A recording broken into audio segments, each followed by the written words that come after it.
So after 3 years of waiting, Floor 2, or the mines, has finally arrived, bringing with it a lot of awesome new content and a lot of controversy. I've completed Floor 2, and I have a lot of thoughts that I want to talk about. I also wanted to talk about the game design of Floor 1, and how it almost perfectly executes everything it does. Keep in mind that this video will have major spoilers for Floor 1 and Floor 2, so go and play both of them before watching this video if you don't want it spoiled for you. Doors is a game that almost entirely forces the player to figure out everything themselves. You start in an elevator with no items or set goals, and it lets you figure out how to play without explaining anything at all to you. Everything in Floor 1 uses this design principle. For the first 10 or so rooms, you'll find wardrobes scattered around, and since you haven't been told what to do, it's likely you'll get in them to see what happens. This means that when the lights flicker for the first time, you'll probably jump in one, as it's already been established that they could be a spot to hide from a potential entity. If you don't figure this out in time, then Rush will kill you, and Guiding Light will explain how to survive him. Guiding Light is the only time the game tells you explicitly what to do, and I think this works, as some of the more complicated entities like Dupe are less easy to understand when you encounter them, but I appreciate that this is the only time the game explains stuff to you. Almost all of Floor 1's entities work this way. Most people naturally will look around when they hear a psst, and will probably avoid Screech. The next time you hear a psst, you know what to do. Figure runs towards you when you open door 50.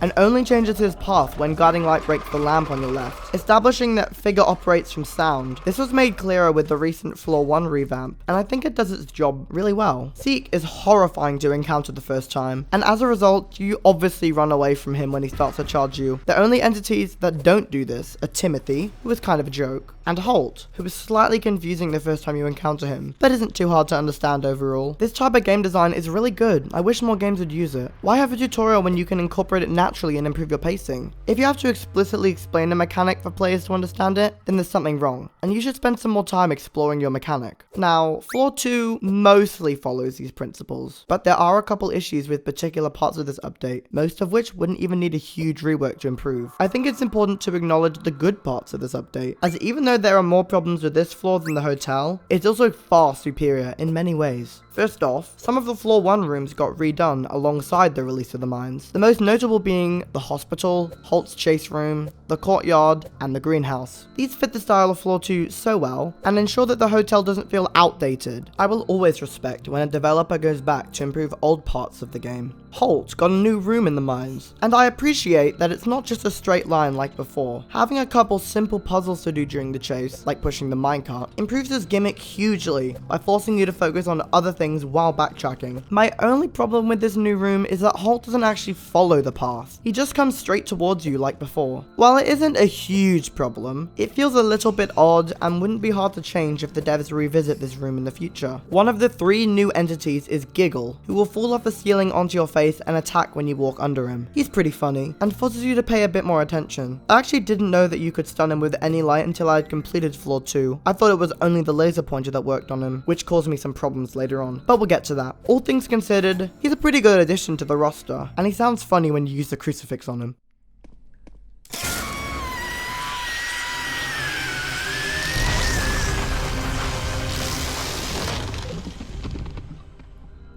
Eyes got a minor update, which caused it to spontaneously teleport every few seconds, which I actually really like. Forces you to keep track of it a little bit more, and I think it's a good change. The atmosphere of Floor 2 is impeccable. The hotel was slightly creepy because of its weird liminal setting, but the mines uses a more traditionally creepy style, with its gloomy, moody ambiance and sense of loneliness, while still feeling original and fresh. And I like the larger, more maze-like design of the rooms. The height variation makes traversing each area much more interesting, and I like the ladders, even if they could do with a little more polish in my opinion. Sometimes the game becomes too dark, which can get a little bit tiring, but it gives you tons of light, so it's not too bad. Minecarts are very well done. I love everything about them, and there's a couple fun puzzles they're used in. Honestly, I wish there were a few more puzzles including them, but they're very cool. I like that you can sabotage your friends with them, like that time I accidentally killed my friend in Holt's room. My only issue is that you can't sit in them and push your friends around, which would make them perfect in my opinion. Figure has been updated, making him more unpredictable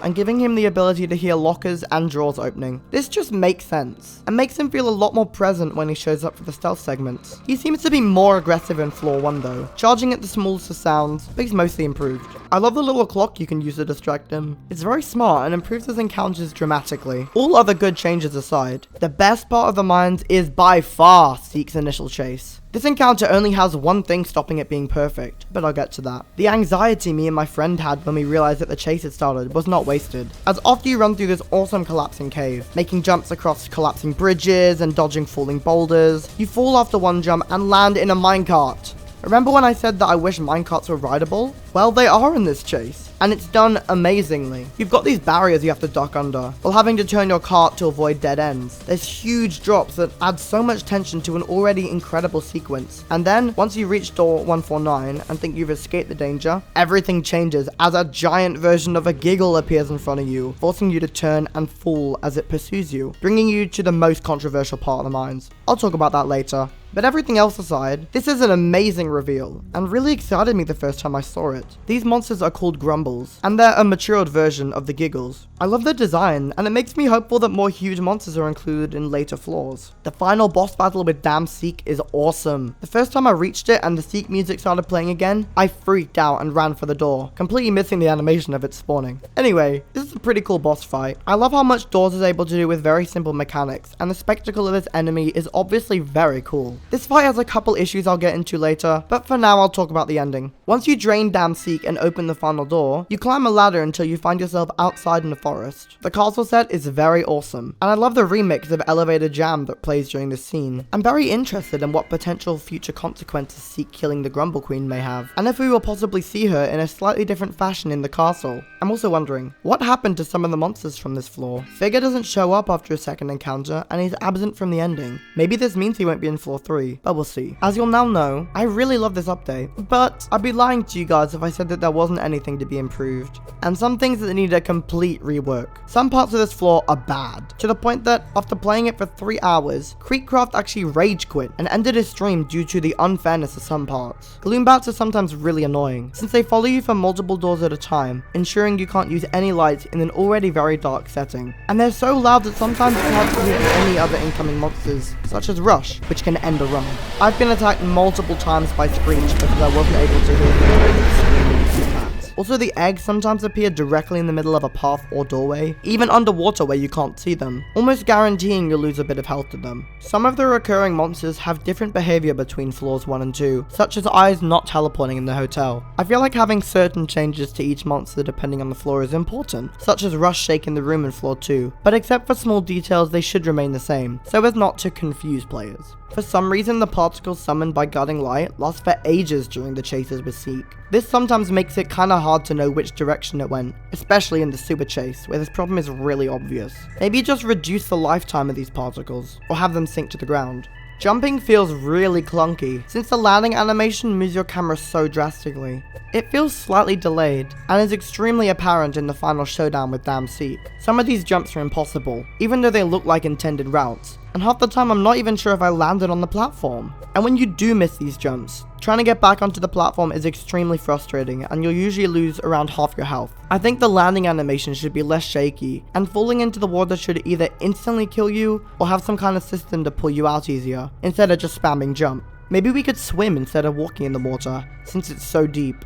Also, the first time I fought Damn Seek, there seemed to be some kind of invisible wall between one of the jumps, which caused me to fall into the water and die. You can even see this in Creekcraft's stream, so it's not just a one-off problem. Now, this is the part that most of you are probably waiting for. Door 150 is definitely the most unfair and frustrating part of the mines, which is really sad since it's actually really intense and serves as an amazing boss fight. The feeling you get when the first Grumble appears and chases you into that console room is awesome, but the learning and difficulty curve in this encounter is wholly unfair. Door 150, also called the Nest, is a maze-like area with 5 Grumbles roaming its tunnels. Your goal is to activate the 4 terminals and power the bridge to escape. It's a very cool idea conceptually, and I think it mostly works. But the size of this area, combined with the lack of adequate lighting and the frequency of the Grumbles, makes it extremely hard to learn the layout of the Nest. After my 3rd death in this area, I had to use a map just to make sure I didn't back myself into a dead end, of which there are many. And even then, I still found it really hard to beat. The Grumble's AI tends to keep them focused in one area,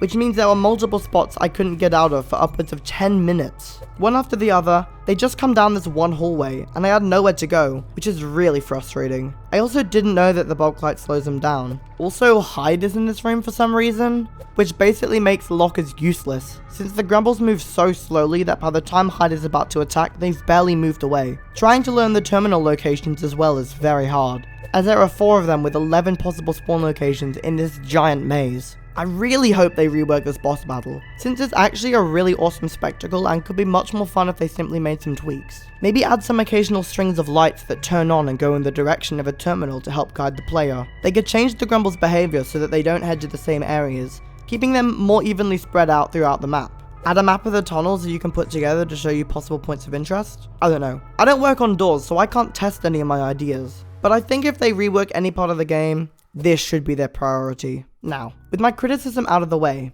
is Floor 2 better than Floor 1, or did it miss the mark? I think that the community backlash that the game is receiving is very over the top. This game obviously had so much love and passion put into it, and it shows. The Mines is an extremely fun, challenging, and detailed update to an already amazing game. Sure, sometimes it gets a bit frustrating, but I think it's a major step up from Floor 1, which was already an amazing experience. I also like how much harder the game has become. I think it really improves the sometimes uneventful and relatively easy gameplay of the hotel. I just think some of the more unfair parts of the game need change. Doors is an incredible game with great developers, fully original and non-copyrighted music, beautiful atmosphere, and it's just a blessing that Roblox can have such a high quality game on its front page. Please remember that the developers are human, and they won't get everything right during their first try. They put everything they had into this game, and I think that it paid off. So to answer my initial question, yes, this is better than Floor 1. I'd even call it a masterpiece. Maybe a flawed one, but a masterpiece nonetheless. Thank you so much for making it to the end of the video. This might not have been what you expected me to upload, but Doors is a game that is very important to me and my game development journey, and I wanted to talk about it. I'd love to hear your opinion on Floor 2 of Doors, what I said that you agreed with and what you didn't agree with. This video has been by far the longest I've made, and I'd love to know if you want to see longer videos from me. If you enjoyed watching, please give me a like, and I'll see you soon with another devlog. Geek out!